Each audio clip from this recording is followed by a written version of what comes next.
దేవుని నామమునకు మహిమ కలుగునుగాక. పౌలు మొదటి మిషనరీ ప్రయాణం.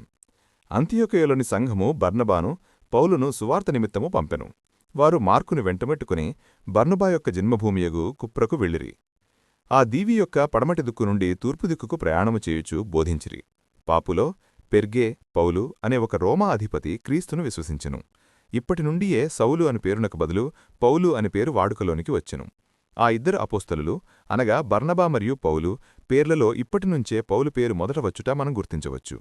కుప్ర నుండి వారు చిన్నాసియకు వెళ్ళిరి. పెర్గే వద్ద మార్కు వారిని విడిచి యెరూషలేమునకు వెళ్ళెను. వారిద్దరును అక్కడ నుండి పిసిదియాలోని అంతియోకయ, ఈకోనియా, లుస్త్రా, దెర్బే అను పట్టణములకు వెళ్లి బోధించిరి. లుస్త్రాలో పౌలు రాళ్లతో కొట్టబడెను. ఇది తిమోథి యొక్క పట్టణము. తరువాత వారు తిరిగి ఆ స్థలములగుండా ప్రయాణము చేయుచు ఆయా సంఘములను స్థిరపరిచి అత్తాలియకు వచ్చిరి. అక్కడ నుండి ఓడ ఎక్కి అంతియోకయకు వచ్చి మొదటి ప్రయాణం ముగించిరి.